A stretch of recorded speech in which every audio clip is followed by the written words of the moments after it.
Good evening. Welcome to another episode. Yep, another episode of Khanage.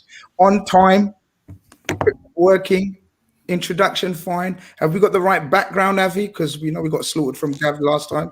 Everything looks fine, yeah. We in the right studio and everything? Yeah. Brilliant. Absolutely brilliant. But yeah, everyone, welcome.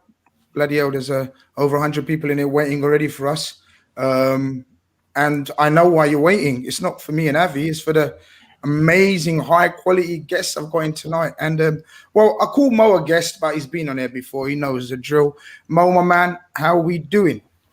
Very good, very good. Although a little bit worried now that I know that people are rating our background. I am literally sitting under my own stairs over here. No, you look cozy. It looks cozy. I mean, I favoured connection over background. So if people want to know why, then that's why. Yeah, look, this is a wicked introduction. Is that the dude from TAW? Yeah, that's Mo Stewart, my good friend from the Anfield Wrap. Is that the dude? But yeah, love coming in for Mo as all straight away. Like, hello, Mo from Bonkers LFC. That's definitely one of your burners, Bonkers LFC. Look, I'll show you. My hands are up here. You definitely made that one up. And I got Ross, man. Ross, I said what's happening for Redmen TV before someone says, is that the dude from Redmen TV? How we doing, pal, Ross? Yeah, great, mate. Thank you for having me. Pleasure to be on. Making my debut. It's not a problem, and it's way too long. We've spoken for ages, but we've never actually done anything together. But save the best till last, I always say. So thanks, that's the way to go. And of course, I've gone for background and connection. By the way, just throwing that out there. Do you know what? Hold on, you've got Messi. Yeah, and then you've got what's is that a signed one right behind you? Is that Robbie Fowler? Yes, that's the Fowler one, a Fiorentina one, Crown Paints. I got sent that by Nike for some strange reason. I have fucking no idea why. As you do. And then a classic. And that. Basically, my holiday got cancelled and I've got nothing else to do, so I spent money on doing my office because it's the only place where the magic happens in this house. Why not? But you know what? Our viewers and listeners probably thinking like there's hidden codes, like that's a hint to a transfer. No, we're not fucking signing Messi. All right. Fiorentina, there could be a link and we may come on to it. Exactly, we may come on to it. But yeah, now classic shirts there. I've got to give you a nice introduction, Avi, because like people think I'm like no, but people think I'm bullying you. Like a couple of the reviews are leaving like we used to like Grizz. Like someone actually said we used to like Grizz until we've seen this side to him, to Avi. Now, I need to stress to people that he is literally my best friend, not in this country. Like he's your only best friend abroad, yeah. No, your only friend. I'm joking. What's happening? How you? Looks like you're from the office today, yeah? Okay. Yeah, we're just working from the office. It's got the shades on because really bright today. It's 34 today, so yeah, you always hit us with that. And I've still got a jacket on as well, so that tells you a lot. Is the AC on? Like, are you AC's on? Yeah, AC's on. The company's AC. We've paid the bill this month, so yeah, it's starting to come on. That's a start. It's a good start. But listen, lads, bloody hell, a lot to get through tonight. I tell you what, a lot to get through tonight. Obviously, keep your comments and questions coming in, whatever you want to ask the knowledge lads I've got on the show today. Nobody wants to hear my bollocks. But I want to start with you, Ross, and I want to talk about the preseason and the footage so far we've got. Now, I don't know about you, but me, it doesn't matter what's happened previously, how the season's ended, whatever dramas happened, if it's been a good season, if it's been a crap season. Come that first training session or the pictures of the first training session, and when the first preseason friendly is announced, I get giddy.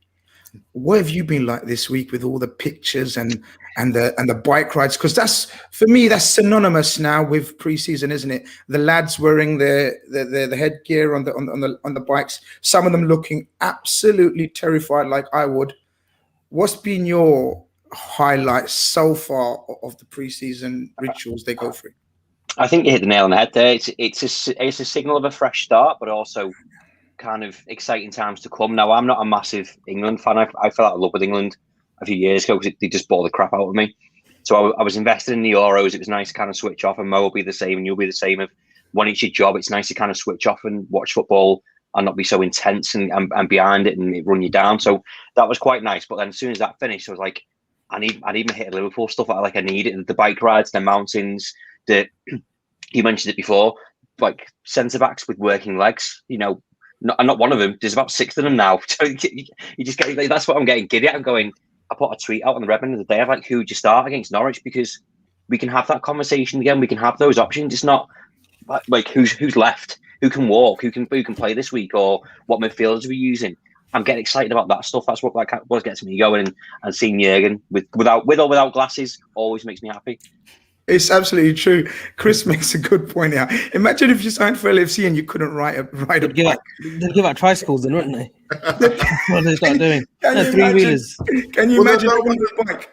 That'll be the new initiation, surely. Like, if you can't sing a song, you've got to ride a bike around the park or something. And if you can't do that, then you're just not getting signed. You're not getting signed. That's a litmus test. Mo, what's excited you so far?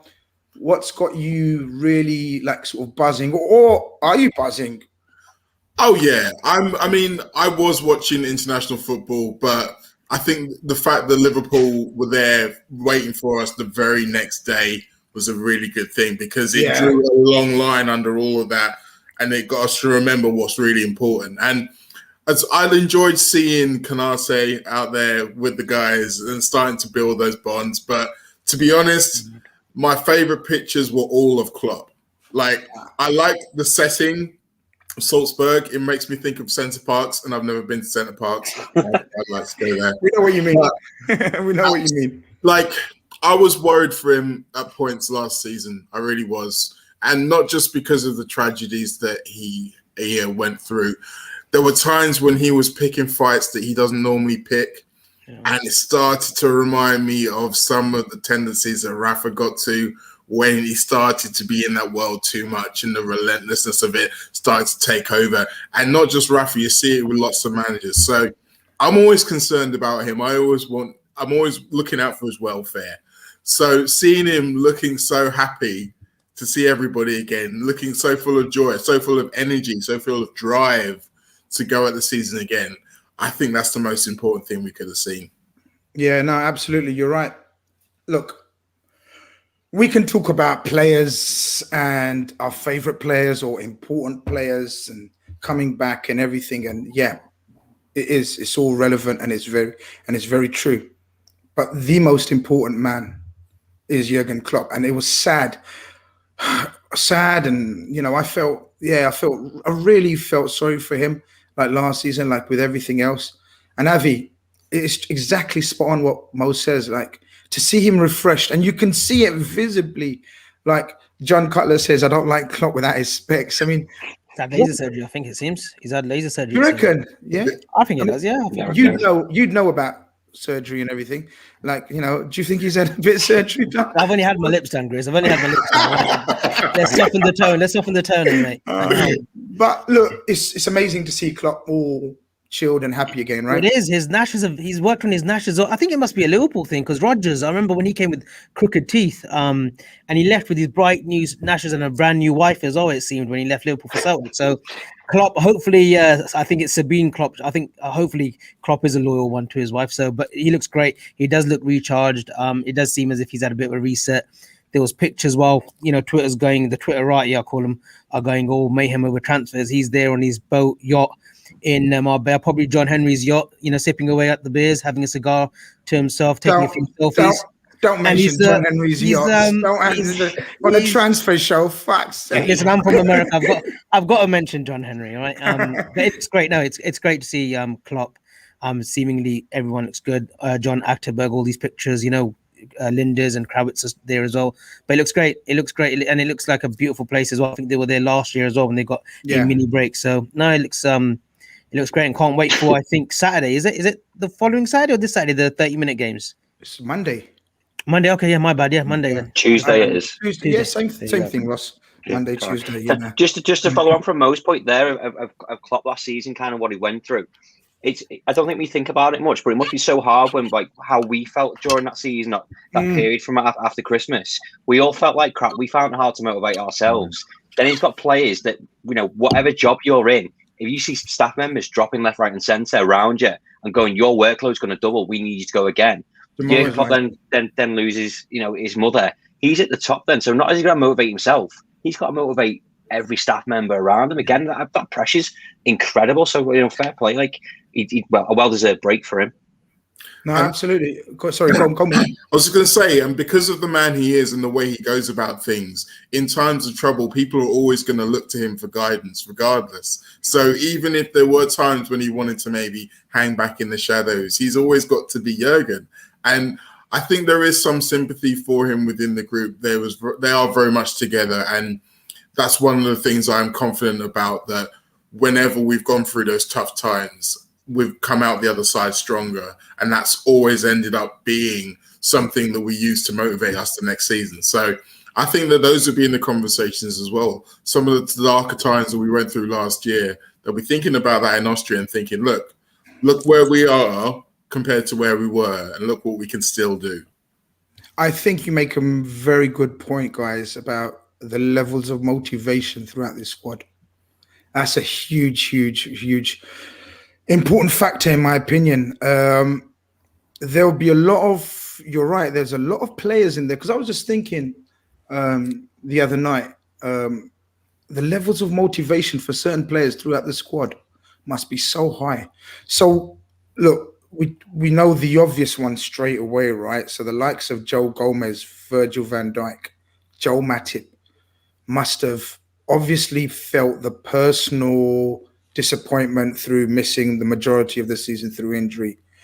And then you've got the disappointment for Joe seeing England at the Euros, getting to the final, missing out on that.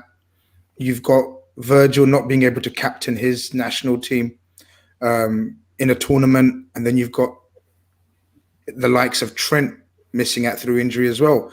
So and then add to that, they felt helpless in terms of trying to help this man, Jurgen Klopp, who's their father figure, not only a coach, but he's almost like as much as he's inspirational leader. You look to him.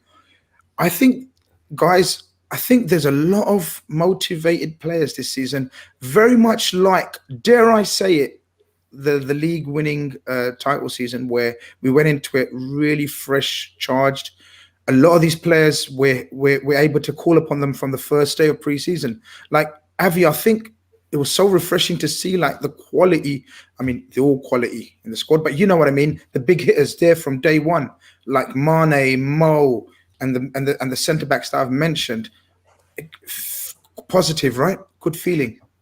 Yeah, you can tell that the players are seething. They're like wounded animals, and you just know that this upcoming season, like with a few tweaks, with a few transfers, and that's all it needs right now. A few tweaks to this squad. And these boys will be raring to go.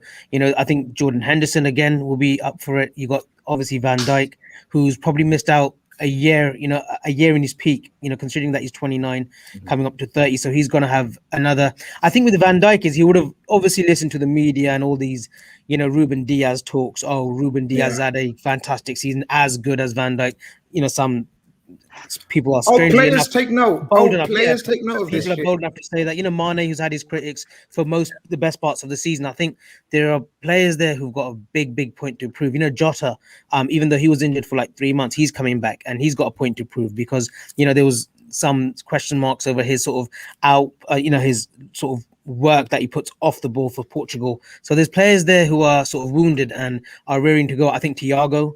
I thought we saw the best of him in the last sort of 8 to 10 games. I think he wants to shut up a lot of critics who say he slows down the tempo. He's not a Premiership player. He leads a slower league. So I think there's so many motivational stories in that squad right now that from game 1 from Norwich away, that these boys will be up for it, absolutely up for it and raring to go.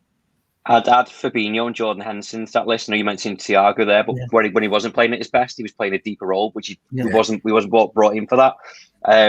Shameless plug, but when we spoke to Jurgen Klopp a couple of weeks ago, he was talking about Jordan Henderson. He said he hates playing in defence. Like, he'll do it for the team because that's what was needed. But you think about Fabinho and Jordan Henderson, they don't want to play there. That's not the speciality. That's not what they're used for. So for them to turn around and go, like we do, great, we've got some centre backs now. We don't have to play in that position. We can do what that's them going into work, being happy. That's that extra motivation for them as well. It's true. Like it's all of us. Like we go to our jobs or whatever we go or whatever we do. Job satisfaction. We know everyone's doing their bit, and then we can concentrate on our bit type thing. And that mood, you're right, Ross, is spot on. Like everyone will feel comfortable in their surroundings. Everyone will feel comfortable. Look, it's the most soothing sight in world football, in my opinion, when you see Virgil van Dijk on your team. Anyway, you know what I mean? And now we've got, as Ross said earlier, now we've got like loads of them. Like we've got loads of centre backs everywhere. Touch wood, fingers crossed, and all that stuff, man. You know, but saying all that, Mo, it doesn't matter how much satisfactions we get out of seeing preseason, all the big boys back, fit and raring to go. As a fan base, we always looking for new toys. This is it. It's part and parcel, right? It doesn't matter how much we've done in the previous seasons or what we've done. We're still looking for something new, something refreshing. And look, I agree. You always need to refresh your squad. And this summer, you know, I said it from the start, we do really need to add 2 or 3 very good players in terms of not just squad players, but players that will compete for the first 11. We started off with a bang. This guy, Ibrahima Konate, we know he's big. You know, when you read a figure, you know, when you read a stat and you read 6'3", oh, he's a big lad. And then you fucking see him standing next to Nat Phillips, who we thought was a monster. And he's actually bigger than Nat Phillips. Standing next to Klopp. Standing next to Klopp. That's the one I was thinking of, yeah. I haven't seen anyone overtower like Klopp. What have you made of him so far? Like obviously from pictures, but his attitude, his whole demeanor. Right, I'm going to sound like an idiot here because I've been on the Konate train since long time. Like when people were going off about Upamecano, I was like, nah, we want that guy. And so I was so pleased when I found out we were buying him. And I think the thing I like about him most is he has the frame and he knows that that's his natural abilities, that he can always take advantage of it. He's got the pace to make up for any mistakes, but he doesn't rely on that. His main asset is his intelligence. And that's why he's been able to be a leader at every single level he's been at, going back through the French youth teams and such. So I'm looking forward to seeing how he attacks this season because we've mentioned the quality of centre-backs we've got already. And I think for most people, it's going to be Matip and Gomez are going to be the first choices in that battle to partner Virgil. But Konate is not coming there to let everybody just sit behind him. He's going out there to prove that he can play when called upon. He's not going to be stepping on people's toes. He's just going to let everybody know that should he be needed to be called upon, he will be ready. And we were talking about motivation before. This is the bit I'm really looking forward to. This is the bit that kind of goes under the radar in this Liverpool squad, the internal competition. Yes, sir. Between them all. The steel sharpening steel. I mean, we talk about the goals battle between Salah and Mane. We talk about the assist battle between the fullbacks. But that battle between Joel Matip and Joe Gomez, that's been going on for time. That's like into its 3rd season now. It's like longer than a lot of game shows.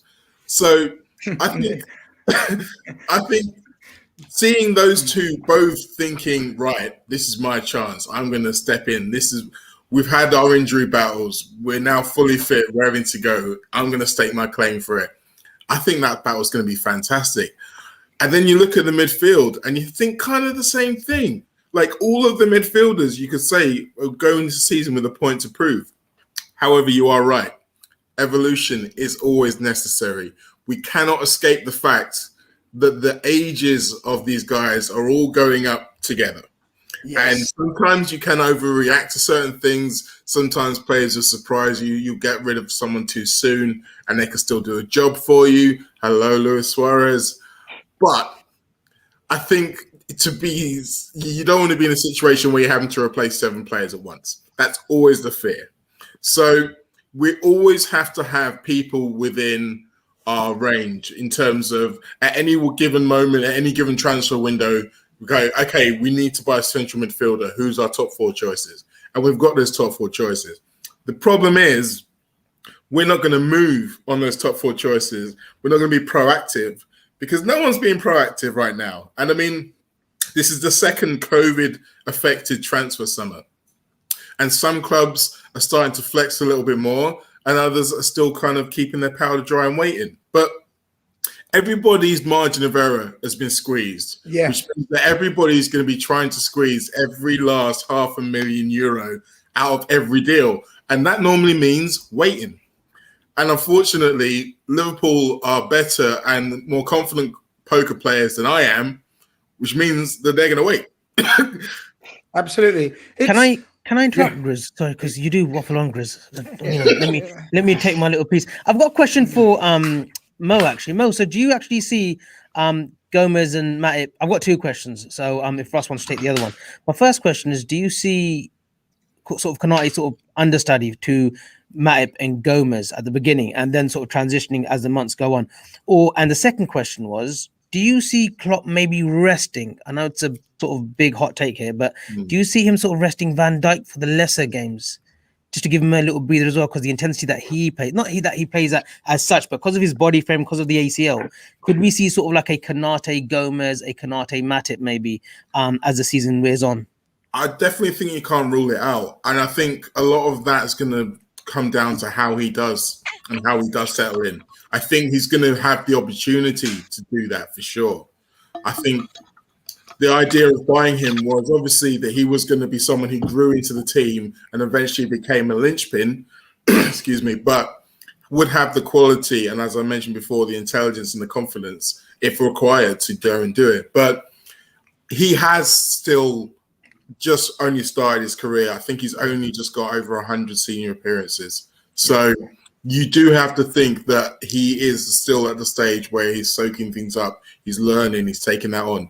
But, I mean, who better to learn from than the squad of centre-backs that we've got in the team at the moment? As for Joel and Joe, it's a strange one because I think both of them know their roles better when Virgil's alongside them. But the idea that they can't play without him, I think it's gone now. I think we've seen over the last season, both of them can step up and lead the defence when needed.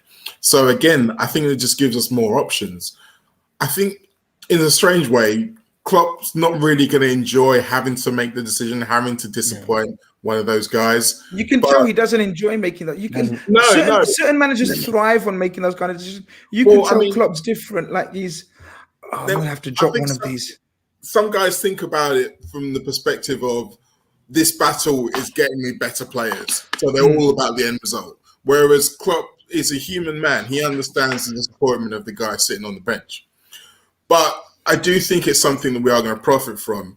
In terms of rotation, it might also depend on Alisson's fitness, because I think what we saw last season was the reason we didn't see as much of Tsimikas, for example, as we might have, is because everyone else was being rotated because of injury.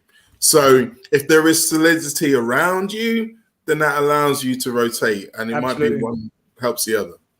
Do you know what, Ross? I was gonna put you in the spot because Mo's politically like sort of gone round the question. I want to put you on the spot, right? Okay. And say who would be your first, and if everyone's fit, obviously we make the criteria that everyone is fully fit against Norwich on that first day. Who do you want, and who do you think Klopp will choose as an opening centre backs? If fully fit, I'd go Van Dijk and Gomez, but there's a massive risk there in terms of how they come back and what their fitness and their mental state as well. You know, it's a big risk putting them in, whether they're going to go into challenges. That's totally acceptable for what they do. Matip, as Klopp said the other day, is closest to full fitness and coming back, which unfortunately for him means he's also closest to getting injured again. Excuse me, because that's the way it is. But he needs to be managed. So I think the past few seasons he's played 12 games, 13 games, 15 games. He's almost becoming that Adam Lallana of like a kind of a luxury centre back of use him when you can. You can't pick and choose when them games are. But the choice of having Phillips, Van Dijk, Gomez, and Matip there, and Gomez, means that you don't have to use him week in, week out. Khanage, 22, and understudy, needs to learn the system. We've seen with Ben Davis, and he's not played at all. But Fabinho, Robertson, Chamberlain, You So can many go into this examples. squad. Yeah, fans, we get excited straight into the team. He's big unit lad, as we said, excites us all. But realistically, will he do that? Klopp's got to juggle these players and he's got to manage them. So I don't think he will start with Van Dijk and Gomez, but that's what I do, because two lads, long-term injuries, if something happens, then all of a sudden you're in the middle of the season, you're in August, and then you're down to 4-3 centre-backs, so you don't really want. So I think we'll keep hold of the likes of Phillips for as long as possible and assess those lads. So to answer your question, Van Dijk and Gomez will be my choice.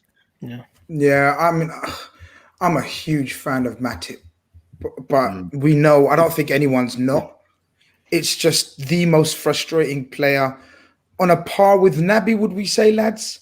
In terms of just not being available enough, man. I think he's had longer stretches. Sorry, Mo. He's had longer stretches beforehand. Yeah. Whereas Cater's come in, we watched him for a year, thought he was our player. He wasn't, and then he hasn't delivered on that. Yeah, and I think for me, there's a difference, because when Matip gets injured, it's almost like you can see why. Like, he normally gets injured in action on the pitch. Like, he's either chasing back someone and a muscle will go, or he's overstretching, or he gets kicked in the foot, or what was the one against Napoli where someone elbowed him after the final whistle? But with Cater, a lot of the time is we don't see him and then we hear he's got an injury, and it's just like, I know it shouldn't make a difference, but it really does. It does. It seems to be. It's like, what is he doing out there? No, it seems to be the same sort of issue, like muscular, and like I think we've mentioned it many times before. Like, we've brought a doctor in from like Dortmund, Andrea Schlumberger, to specifically work on him for the last 5 months, just to concentrate on Naby and getting him right in the right frame mind. He comes back and he sort of, then we're hearing he's got fitness concerns and fitness issues. It does need to be sort of put to bed. So I think like he's one of the players that this summer, like, and I'm a big Naby fan. I was when he was at Leipzig. Like, you either accept a reasonable offer, reasonable right now being 25-30, and I know the outlay of him originally was 54.5, and they're all like hoping that he actually is fit and he gets games. He's one of those frustrating characters because he's actually a good player. He's actually a good player, but you just feel that the physicality of the Premiership and maybe training methods that Klopp may have to alter in the coming season with Pacific players, that he just can't, measure up, or he just keeps breaking down. So it's a massive season upcoming for Naby, and maybe he needs to make the decision as well. Look, I might not break into that midfield three, and I might not be ready to get into that midfield three because of my, physical, for the injuries that I'm getting. So maybe I move back to Germany, maybe, or Italy, where it's a little bit slower, where things can be sort of like altered and stuff, just to cater to his needs. I was going to say, just a quick question, yes/no answers, preferably, please, on Naby.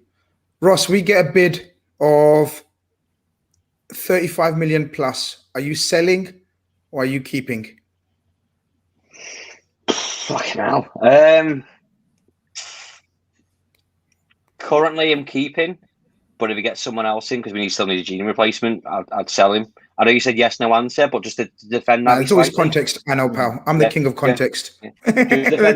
Just to defend him slightly, he had those injuries and he went away with Guinea and they played him and they shouldn't have played him. Liverpool brought him back, twice. I think twice, and I think and I hope Liverpool last season, as desperate as we were, managed him ourselves and just said we'll keep you.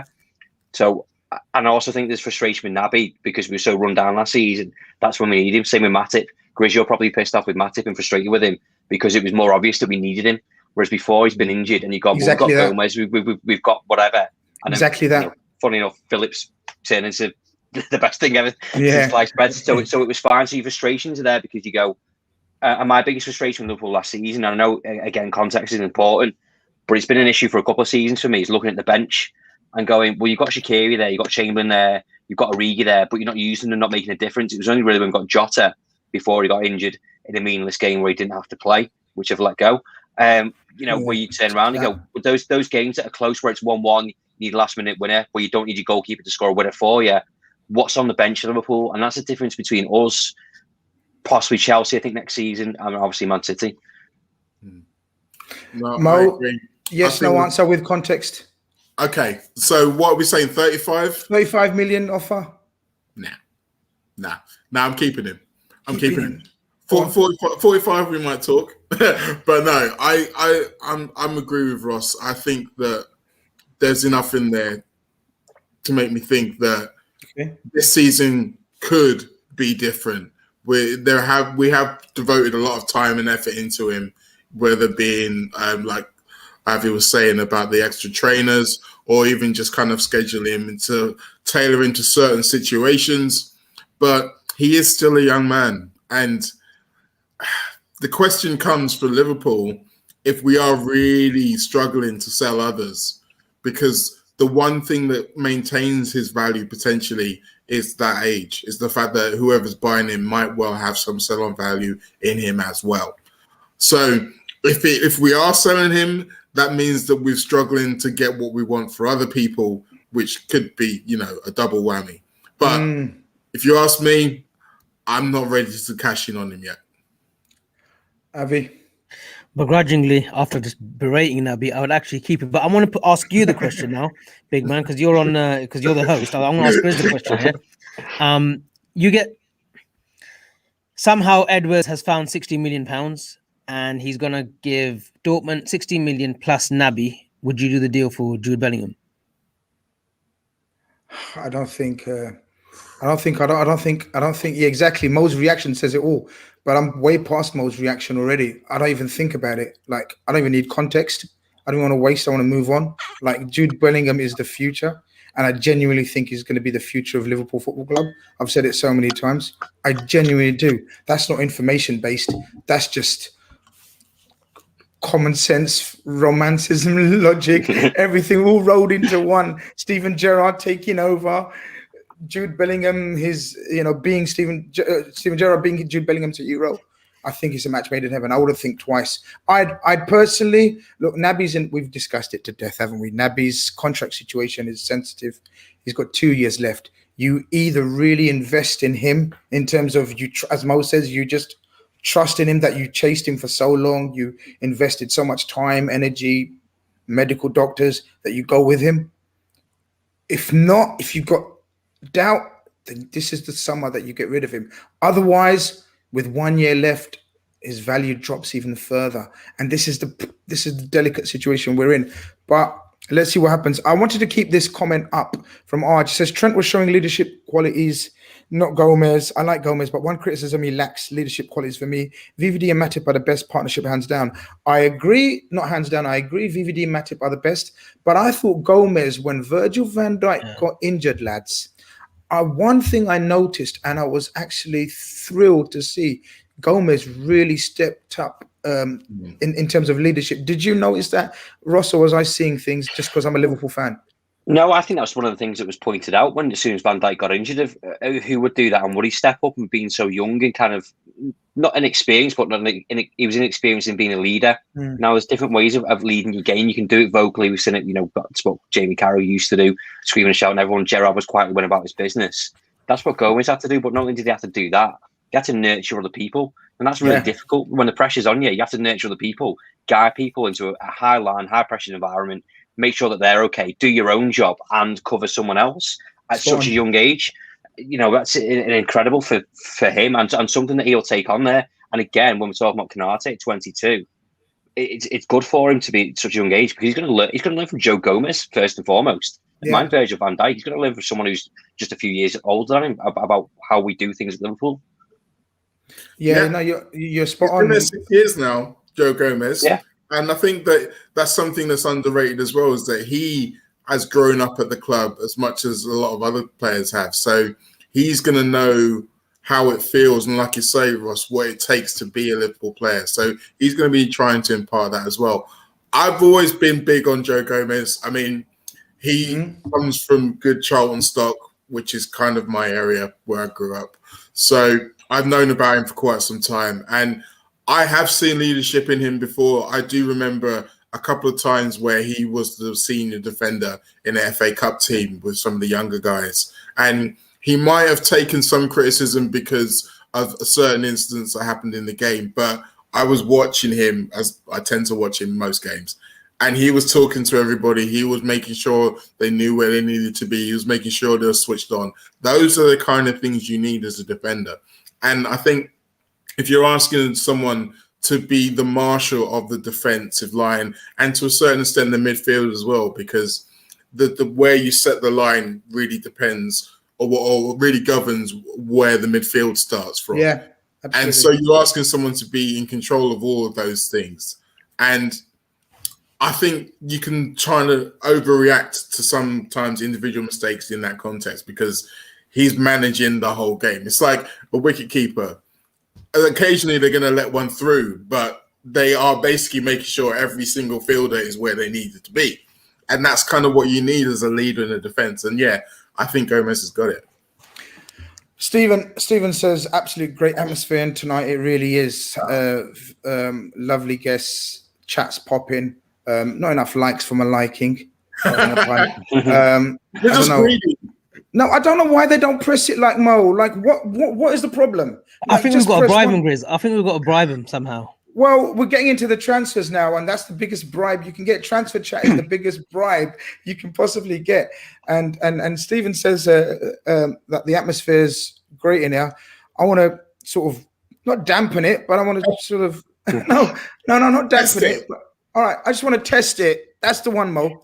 And Avi, I think I want your overview because I did tell you to do some homework, but I doubt it if you've done it. But let's see how you waffle your way past it. I can Google something on next to my iPhone. No. There's no Google situation. So first say the player's name because we love your pronunciations. The Spanish midfielder. Oh, no, we're not talking about Pedri here. We're talking about the one that we're linked with. Yeah. Saul Niguez. You probably made that up, but fuck it sounds good. So talk us through the mad 24 hours that's been on Liverpool Twitter lines, on the Twitter timeline.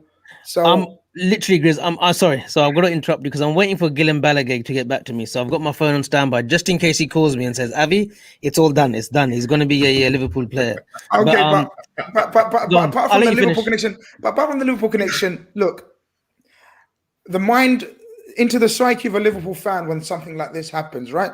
So we're getting the same reliable foreign journalists are saying Liverpool are very much interested in Saul Niguez. They've spoken to his reps. Jonathan Barnett, which you can explain, is his agent, and he's very much in favor of pushing his player towards Liverpool. Then suddenly, out of nowhere, within hours, the same reliable foreign journalists are saying it's just a matter of time before he's a Barcelona player in swap with Griezmann. And you think to yourself, what? Nah, that can't happen. But then, you know, it dawns upon you that it's reality because the same reliable journalists are saying it. And then within 12 hours, that deal's off as well. What's your take on that? It's like a merry-go-round in a fun fair, literally. So what we've established is, look, Saul Niguez is available. I think everyone knows that now, that, look, if a deal can be done with Atletico Madrid, they'll do it. I also think that Liverpool had certain targets early on in the summer, whether that was Bissouma or a Florian Neuhaus. But I think now what's happened is agents have probably called the club, Michael Edwards maybe, and said, look, these players are available. So we've shifted targets. If there's a choice of saying getting Bissouma for like a 35 million, for example, or a Niguez for 42 million pounds, you'd go with Niguez because, you know, he's got that little bit more sort of, what I say is more, is there much of a difference? I think Bissouma more rounded, you could say, but I do rate Bissouma highly, but I think if there's a chance to get Niguez in, especially with Thiago, Fabinho, Henderson as well, I think that'd be a great quartet. I'm not saying that they would play to get all together on the pitch against anyone, but you can rotate quality with quality. But it does seem it was strange because Barca, you seem, are 220 million euros in debt, so they've got to make that kind of deficit from wages, and no one wants to buy their players. Like, no one's going to touch Ousmane Dembele at the moment because he's injured. Coutinho has literally been flirted around like literally a girl in a brothel. Yeah, in a brothel. Like, you know, no one's pulling punches with him. And then there's like you before I got you onto this podcast, basically. Yeah, you know, I've always been a flirter. You know, but no, like, and there's no one else that plays that. Barcelona, I said, I think they sold Junior Firpo to Leeds. Yeah, who had just come in sort of 18 months ago, with this big reputation that he's an up and coming left back. So there's huge problems at Barca, and I know they've got one Laporta in to sort this mess out, but I think he's finding it a tough challenge. We've seen Messi taking a pay cut, they say, and he's only earning what, 400,000 is it a week, or 500,000 a week. I just didn't believe those Niguez rumors myself, Grizz. Can it happen to Liverpool? It can happen to Liverpool. Will it happen? That's another different ballgame. We do know Jonathan Barnett is the agent of Ibrahima Konate. We also know he manages another player on our books. I don't know the other players, and he also is the agent of Jeremy Doku, who we've obviously been linked with over the last sort of 3-4 years. So it's one of those. I would love the player, of course I would love the player, but it's one of those that the next few days could be crucial to see where he actually ends up. The only names that have been bandied about are us and Barcelona, so let's see. Mo, your thoughts on Saul, the player? A good fit for Liverpool, and should we be capitalizing on this breakdown of a move to Barcelona, or should we just stay clear of the drama? I think we're going to be patiently waiting to see exactly how it unfolds. The first question I'll answer for sure. Yes, I like Saul as a player. You're a fan. He's someone who could be rehabilitated in our team, because he has been out of favor at Atletico, but I think part of that is circumstantial. I think it's a situation where he was being asked to do different jobs for the team at different times, and it kind of caught him in a bit of a loop. And so he ended up losing form, losing confidence. Then Marcos Llorente came in, and suddenly there wasn't a place for him anymore in the team. But Avi's right. If he was under any illusions about how Atletico felt about him before, he's not. And as for the roller coaster of a timeline between this Saul to Liverpool, Saul to Barcelona deal, what this sounds like to me is Atletico would quite like Saul to go to Barcelona, because Atletico, particularly Diego Simeone, would quite like Griezmann back. And also, they remember what happened last year when they got Suarez from them, and that went quite well. So they quite like the opportunity to pull Barca's pants down now and spank them while they are vulnerable after all of the years where Barcelona had the whip hand. So I can see it completely from Atletico's point of view. Sal, he's like, okay, Atletico don't want me anymore. Barcelona is still Barcelona. Let's see. Then he sees the numbers and he's like, what, really? Really? Yeah. Oh, wait, this is Barcelona. What's going on? And that's when the deal goes cold again. So, yes, if I'm Liverpool, I am sitting there very much like the friend consoling your mate when it's been on a bad day. It's like, yeah, man, I wouldn't worry about her. Nah. Yeah. It's that meme, don't we? We see that meme on someone help me out. That character. Dr. Evil. Dr. Evil. That is the perfect one, isn't it? Like Liverpool are there now, like, look, we offered you, we may not have offered you the most and whatever, blah, blah, blah. But if you want us, we're here for you. And Klopp's waiting for you. Ross, you're a fan of Saul Niguez. I hope I've said it right. If I haven't, I've said it how I'm going to carry on saying it. But yeah, overall, are you a fan of his? And is he... So look, we've been linked with a few midfielders. So namely Basuma, Neuhaus, who else, guys? That fella, Renato Sanchez, Tielemans, Houssam Aour. Don't forget John McGinn. John McGinn. Is this the one out of the ones we've mentioned, Ross, that tickles your fancy type of thing, or would you choose one of the others that we're linked with? Because I think it's nailed on that we'll get one of the ones that we've just mentioned. Yeah, I think if money wasn't an object, Tielemans would be the one for me. I also quite like use Basuma, but also I think that's because I've seen a lot more of them. Saul Niguez, 100% would absolutely love him at Liverpool. I think you have to remember that Liverpool sell clicks, and they also drive prices up and contract and interest up in players as well. So until one of the big dogs, i.e. Mel Reddy or Paul Joyce, tweet something, I've just become immune to kind of transfers. But it is interesting to see what kind of goes on. Liverpool do their homework. I think there'll be 3, 4, 5 players that we're interested in Absolutely. test the waters. What's the wages like? Is that player available? That sort of thing.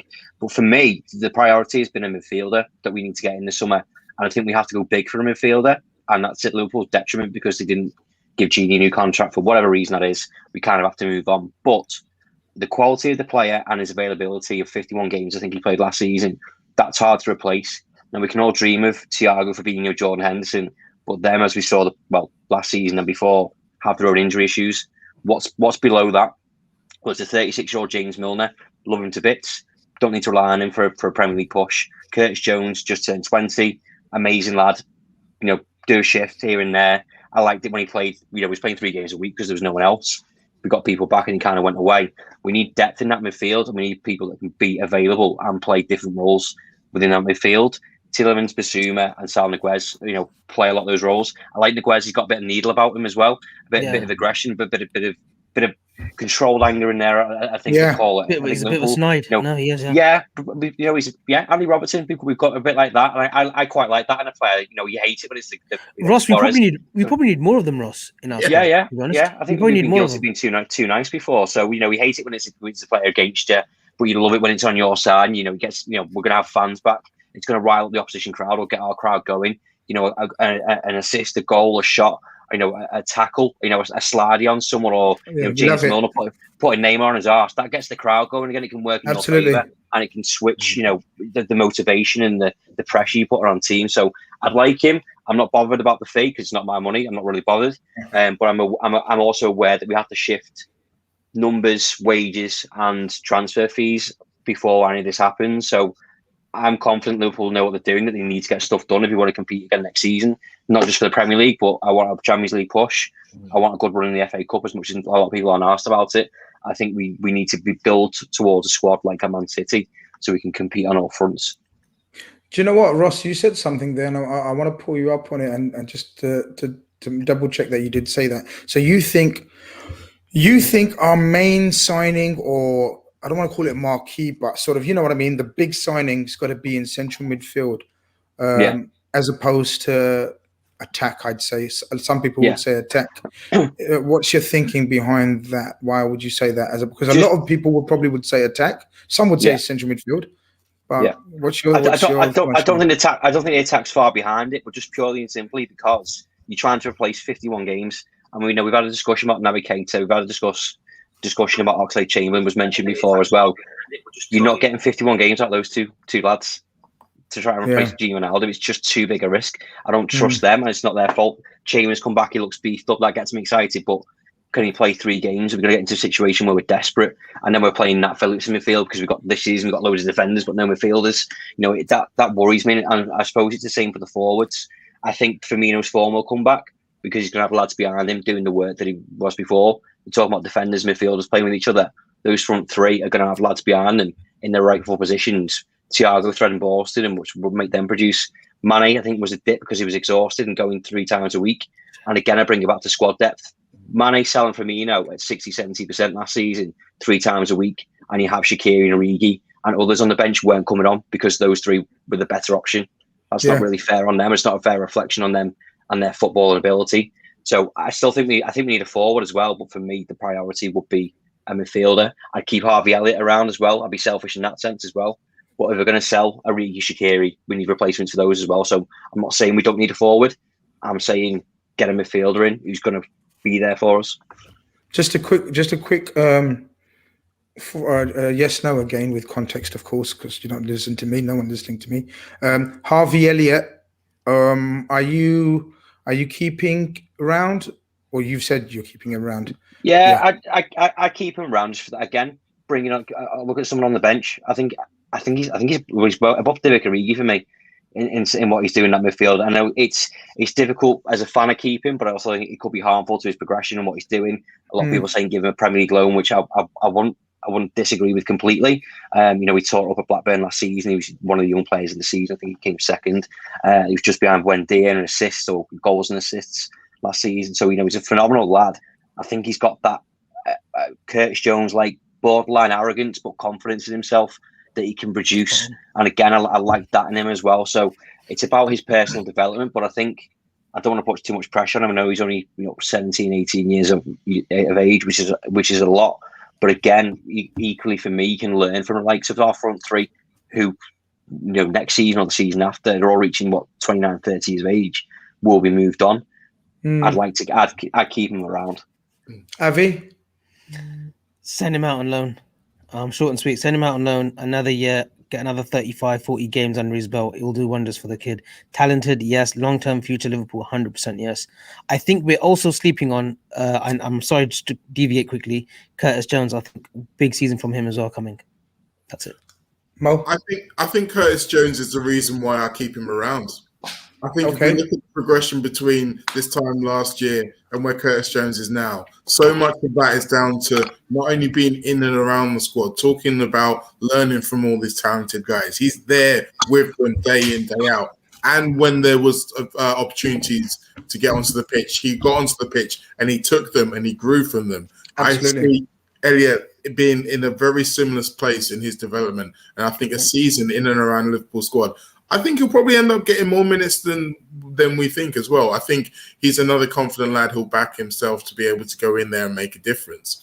In terms of what Ross was saying about where the priority lies, personally, I think we're going to be looking to get a body in both.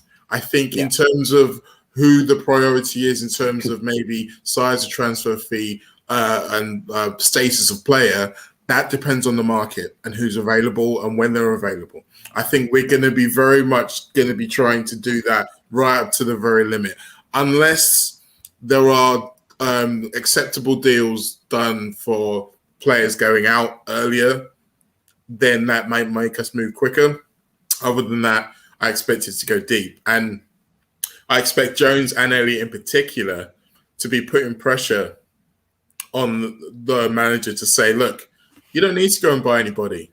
I know that Fabinho and Thiago are still on their holidays. I'm going to play in Norwich. You just watch. I'm going to play in Norwich. And that's exactly what they're going to be thinking every single day in training. And if they're not thinking it, then James Milner's going to be telling them that. So I'm one of those people where I'm calm about Liverpool taking longer than ideally we would all like. But I do think that there are moves that they are still trying to make. No, absolutely. Look, we're gonna address that issue in terms of patience. But just quickly on the Harvey Elliott, I've got a very controversial. Yeah, I know, Avi, you're gonna snicker away, but it is what it is. I can't look. The beauty of us, right, as fans that have been blessed and with a platform, is you try to speak your mind. There's no point being fake about it and just going along with the flow. I love Harvey Elliott. I think he's a fantastic talent. I think he's got a great future. But yeah, we can all feel that massive hanging in the air. It will only be three of us with egg on our face. It will be with him with that. It's not a problem. Listen, it's not a problem. I'm here to take it. It's not a problem. I genuinely don't think he's got a future in a Klopp team. I don't know where Klopp would see him. Look, I think this season will show a lot, prove a lot. If he stays around, if he's kept around, then I think yes, Jurgen Klopp does see a role for him. He reminds me a lot of Shaqiri, lads, and Shaqiri didn't fit into a Klopp formation. He's very intelligent on the ball. His control, his touch, his awareness for a kid is amazing. I just don't know where Klopp sees him long term in his formation. But Grizz, Klopp's got a contract till 2024, right? Say he goes out on another loan, and the next 2 years he's sort of like being rotated and stuff. The next manager comes in. Say, for argument's sake, it is Steven Gerrard. Steven Gerrard won't play exactly the same way that Klopp plays. Agreed. Yes, there'll be a little bit of transformation. But this is why I said under a Klopp team. See, he may have a Liverpool career, hopefully, if he sticks around that long enough and whatever for the next manager. It's just a hunch I've got. I hope I'm badly wrong. And two big differences between him and Shaq. One, energy. I mean, let's face it, that one's kind of obvious. But it leads into the second one, and that's age. As in, this kid is still a sponge. I get that. He's got plenty of time to learn. And he's got to grow as well. Yeah, I think that in terms of what we may not see where he fits into a club team, but I suspect the club does. And it might be something that we haven't seen yet. And it wouldn't be the first time that he's seen something in a player that no one else has thought about. And by golly, it seems to have worked. So I'm going to kind of chill out on that one. I get that. Look, people are saying... You can see a world in which his career goes very similar to Harry Wilson's. People are saying I'm drunk on mango lassi. So I get it. He's put something in that lassi, mate. Yeah, I get it. Look, people are saying, and click the comments right now. You know, he's never leaving. You know, whatever. I get that. And that super chat is coming. I was about to say the same thing. Could he not do what Kagawa did for him at Dortmund? Just in that little sort of 10 role and just sort of floating between left and right, but in a 10. I think he's got the vision to do that. You see some of the through balls he played at Blackburn last season, some exquisite balls.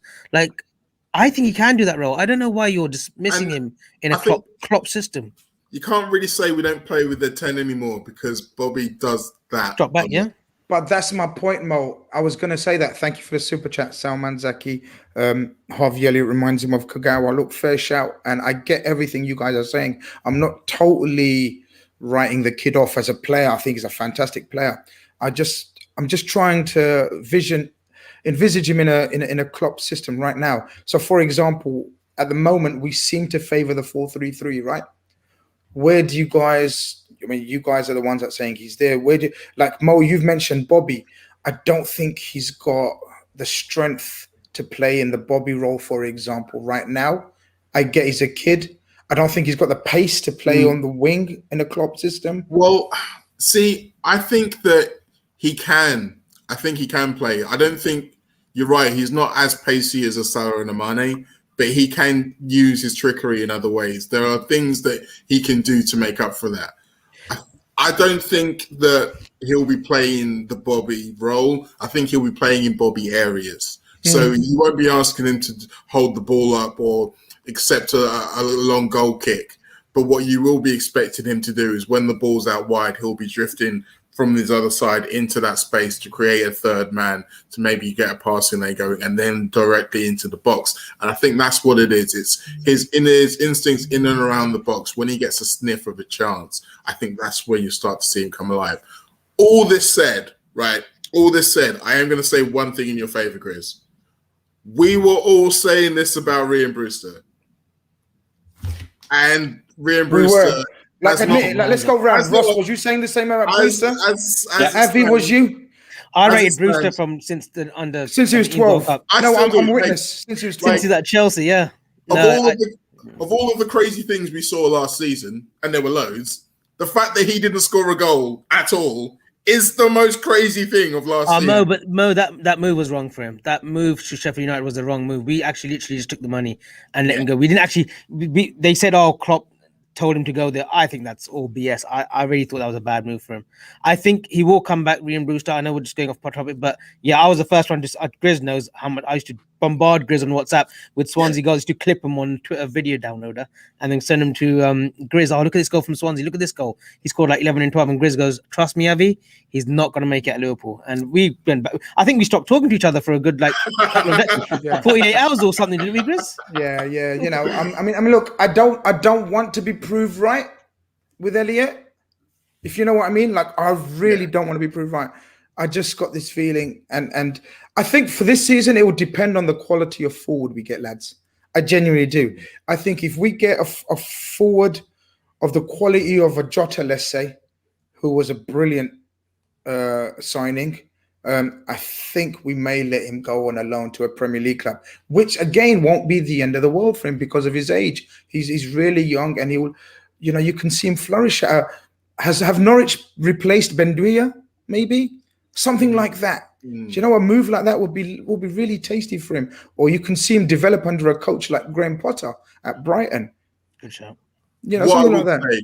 If we're going to loan him though, can we have an option to bring him back at short notice if we need to in January when Salah and Mane are in Africa and someone gets injured? Because if that happens and he's playing and banging goals in for someone else and we haven't got him and we're looking at Ben Davies to play up front, I'm going to lose my shit. I blame you, Grizz. Yeah. Of course. Yeah. No, I know he's. I know everyone's gonna fucking blame me, but it is what it is. But look, talking about losing their shit from, as Mo said, Scott. We've got what 6 weeks left the transfer window. I think 6 weeks. People forget that we're such a strategic club now in terms of how we go about looking at players, signing players behind the scenes. We're not letting any information leak from the club, which is beautiful. But a lot of fans don't see that because of the new age of social media. This self-entitlement to know who's our links, to know who we want. Why is that? Where's that come from, Ross? Because surely the only entitlement we should have, or entitled to be, is to have a great team come the end of the window and a great coach. And I truly believe we have that already in place. We just need another 2 signings, a midfielder and an attacker, which we all agree we will 95% get. We will get 2 bodies in. Why is this new age of social media so thirsty for links as opposed to actual signings that we get at the end of the day? I honestly, I hope it's a generational thing. Now, I think we are all of age where we kind of grew up and it was about page of the Echo transfer done, and you're quite happy with that. When we used to play Football Manager back in the day, or Championship Manager, it was a lot simpler. But I honestly think it's the hyper commercialization of football and the sensationalism of things like Sky Sports News, where there's a 24-hour news cycle, and they're part of the problem for me. They get news from like hours after we do on Twitter and recycle it as news, but also have a betting app. And people go, "Oh, Sky Sports are saying it must be true." Sky Sources is people off fucking Twitter, because it is, and not reliable ones. That does me head in. But I also don't know when it became a race.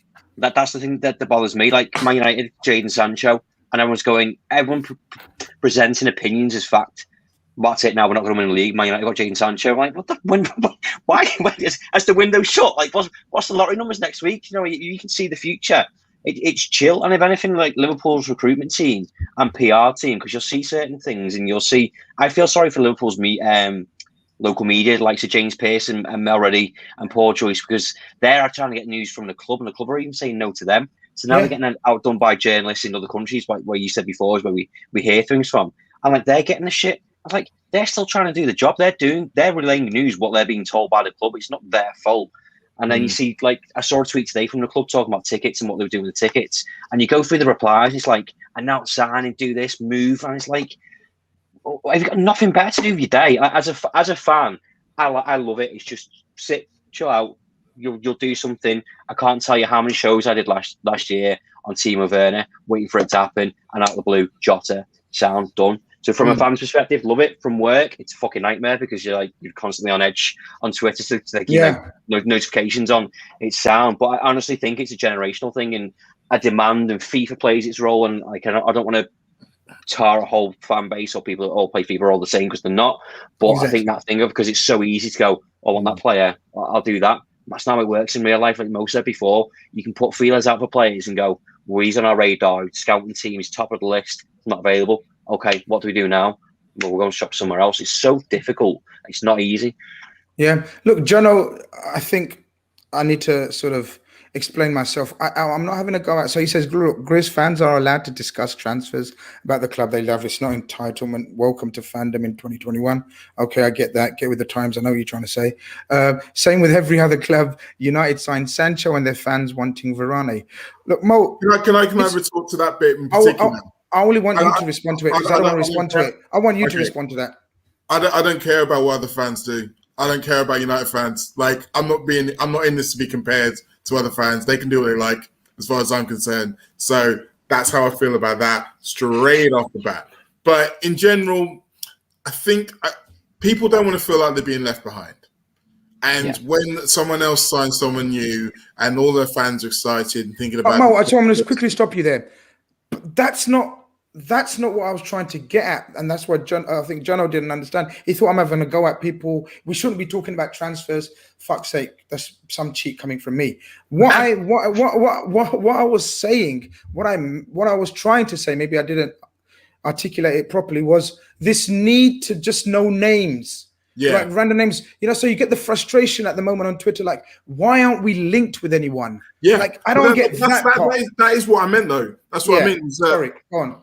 But people don't want to be left behind. So even someone saying something that's easily provable as false will make those certain people feel better because they think we're in the game for something, because we're not being left behind. So the problem is when people try to cater for those people too much, because they're the ones that they maybe see the most on social media. They're the ones that maybe make the most noise.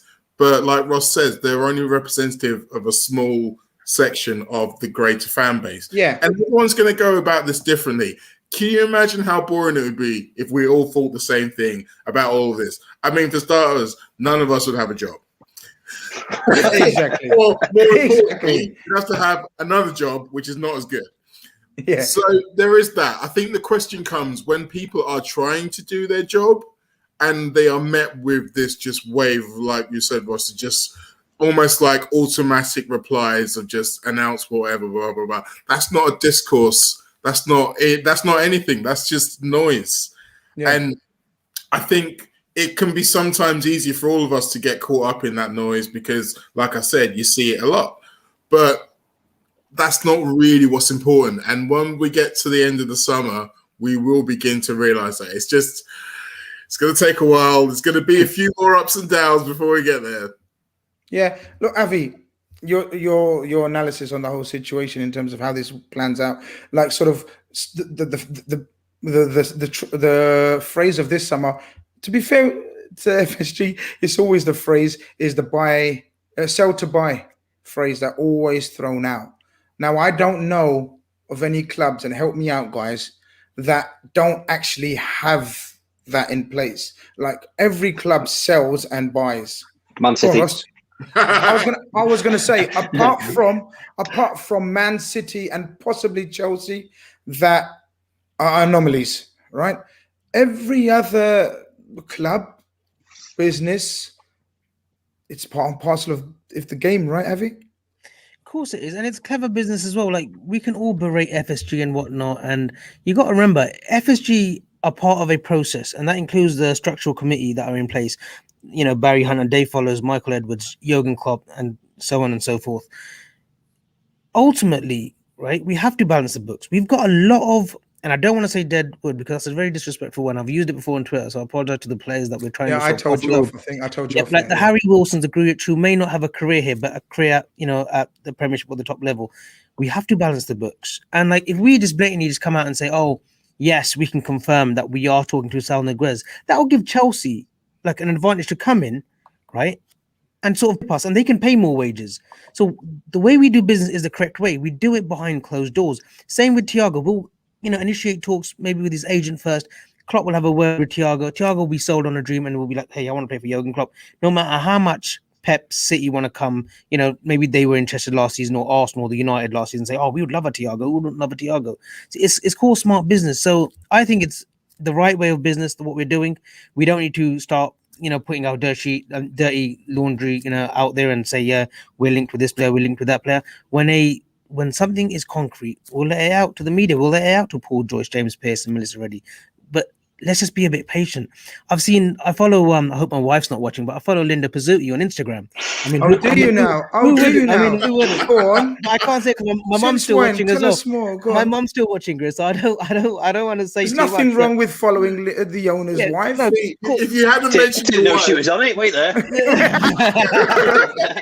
If you hadn't mentioned your wife, no one would have been suspicious. You know what I mean? but silly boy, Mo, experience, right? Come on, Avi, man. I'm still an amateur, right? So literally, Mo, they've been out on holiday and vacation. She's put a few pictures up of her and Henry, and there's like thousands of comments. It's not been abused. To fair play to the people. It's like sign Mbappe, please Mbappe. There's some guy who actually went on Instagram. I don't know how many characters you get to type. He's actually typed of, oh, John, dear John, this is why it would work if we got Mbappe, how much he can bring in from sales. If we do a KM7 clothing line or a KM7 sneaker line, these how much we can make. Please wake Business up, plan. John. And there's literally thousands of people who followed her and commented, Mbappe. I'm like, oh, where do you get off, guys? Like, let's be a bit patient. We're not even into August yet. I would start worrying last week of August, and it's still Khanage. I would start to worry genuinely as a Liverpool fan. I would be like, wait a minute, we do need bodies here. But there's nothing to worry about. Let's be a bit patient. You know, we all get names in here and there. Let's just wait and see. I'm just imagining John Henry on the lot just saying, oh, wow, actually, I hadn't thought of that. Like, come on, guys. I didn't think of that. Team 3807 says you should buy Mbappe. Yeah, okay, then Sam. You know what I mean? It light bulb moment. Oh, it makes total sense now. But look, guys, I think Mo touched on it there is the fear, and I think as much as we're having got people from wanting transfers, I think there's a real fear there that we don't get stuff done. And I don't think January helped some people with that in the sense of everyone's getting defender in. We haven't got anyone. Then it felt like it took the massive injury late in January before we actually pulled our finger out and did something. So I think that's a real recency bias in terms of how Liverpool do the business. They've got a lot of good stock in doing stuff. Again, I don't think it's a race. I trust we'll be doing stuff behind the scenes, but also people will remember January and going, "Yeah, you were pretty desperate then," and that's understandable. Yeah. Absolutely understandable. I absolutely agree, and I actually agree that if they don't look, we've tried to be calm and rational and logical about the whole thing, right? But I'm going to end it on not a threat to the owners, like who the fuck are we, right? But do you know what I mean? Like, I get Ross's point, and from going on from Ross's point, the events or the non-events as they ended up in January have sort of caused a fear in a lot of fans, thinking, will they rectify? Well, they rectified the centre-back issue straight away. So now it all makes sense. So we held back because we knew we couldn't get Khanage in January. Boom. As soon as we was possible to get Khanage, we got him in. The Kabak was obviously deemed as a stopgap, and most definitely a stopgap as events have transpired since. We also know Ginny's gone, and as Ross mentioned, the amount of games he plays, you do not just give up, or expect suddenly Naby and Ox to play those minutes. So we do know, despite local journalists saying that it's not priority, we do know that behind the scenes there's absolute tons of amount of work going on trying to find the right player, as opposed to the name, the right player, right? And attack, we've discussed it to death on all our platforms, right? That despite having the best front three in recent times, in recent Liverpool, probably Liverpool history as a three, right? It's coming to the end of their tenure in terms of being the dominating, exhilarating force they were. We do need a natural succession plan. Jota was one, I believe.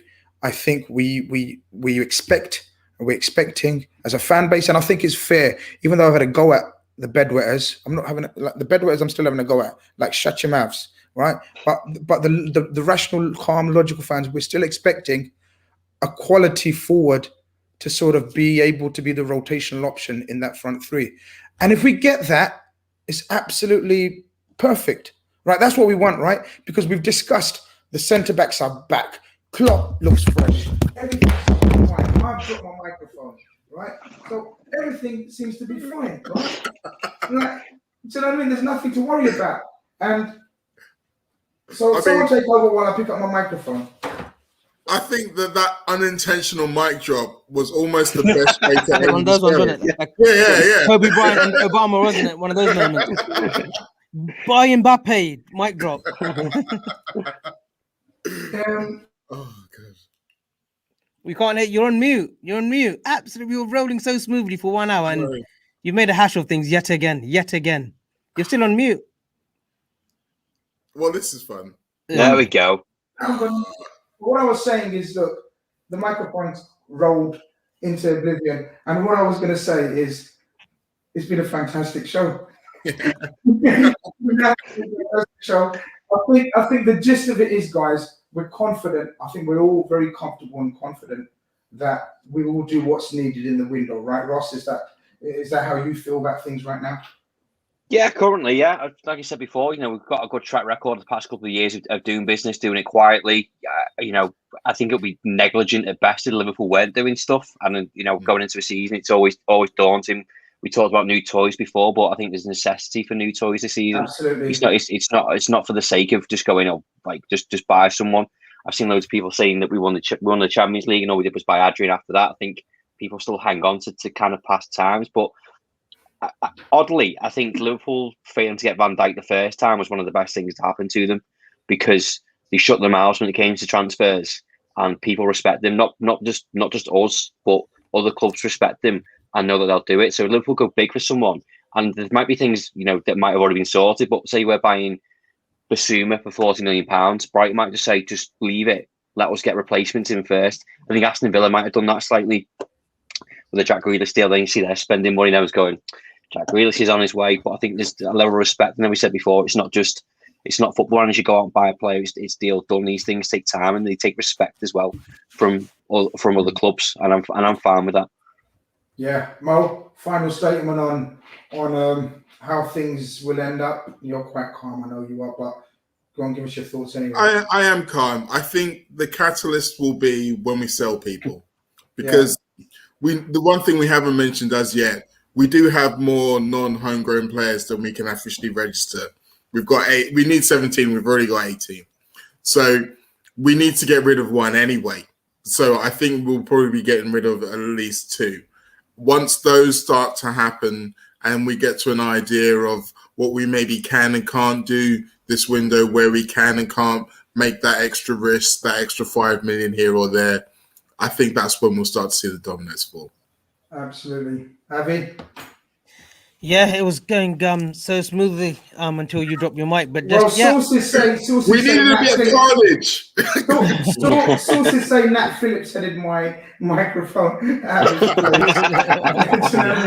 But no, it's been a terrific show. But no, I think look, I'm just echoing Mo and Ross as well. We've just got to be patient, and like you said, there's a few things that we've got to sort out logistically wise. Get rid of the got to sort out the homegrown quota, and we've got to shift a few players on. So I think we've just got to stay patient. Hopefully next, over the course of the next sort of 10 days, 2 weeks, we see some action. Are you wrapping up now, Grizz? Because you didn't give me a cue, so I'm just waiting. Yeah, I was going to give a cue, but unfortunately, events put me off. But hopefully it didn't put me off too much. You know what? It took me about, I was telling Ross before, it took me about 20 minutes to fix the mic, and then suddenly gave up with seconds to go, literally. It was probably one of my favorite perfect shows. Like, I didn't fuck up anything, and then I fucked up. But it's carnage, as Mo says. That's what it's all about. Listen, Ross, it's been an absolute pleasure, mate. We've got to do this again. Thank you very much. Let everyone know where they can find more of your great content. Of course, most everyone knows where they can find you, but still let you plug your stuff, man. Yeah, all the social media stuff's done by me. So at the Redmen TV, Instagram, Facebook, and Twitter, and of course, redmentv.com for all our content, and on YouTube as well. Great stuff. And Mo, I'm all over the place, mate. I'm not even kidding. Like, obviously, man in demand. Stuff. I've been doing things with Liverpool.com. I actually released a new article as we were speaking. Like, there's a new article. If you go onto my Twitter page, which is just there, you can see an article I wrote all about Bill Shankly, Kenny Dalglish, and Jurgen Klopp, and what that means, and looking back through history. So there's stuff out there as well. And anyone who's around in Liverpool, I'm DJing in Motel tomorrow night. That's the main thing. That was the best part of everything. Avi, what's happening, mate? You're back to starting with your day now, as everyone else is about to go to sleep. I'm just going to continue doing your sort of PR brand marketing out here in the US. So guys, if any of you guys are looking for a PR man, whatever you want to call me, a roadie, admin man, I'm here. That's what I do with Grizz all day, just looking after his admin and keeping him away from the trolls, as we call them. But just a quick one, LFC DT, we're still on our journey for Sienna to come to America for her treatment. I'm hoping to get her over to America next year, and any donations are great. So please like and subscribe, and let's get Sienna here to America for her treatment. Excellent. Gav just messaged me, you've got the wrong mic chosen. He doesn't know what's happened in the last 5 minutes. I'll fill him in. This wasn't intentional, Gav. Like, please allow me. But listen, it's been a great show, lads. We've got to do this again. But thank you very much for tuning in as well. Please like and subscribe. Like on your way out. Always say that. It's very simple. Even if you didn't like it, just like it anyway. Do you know what I mean? And we will all catch you. What day is it today? Thursday. Have we got anything on tomorrow, have we?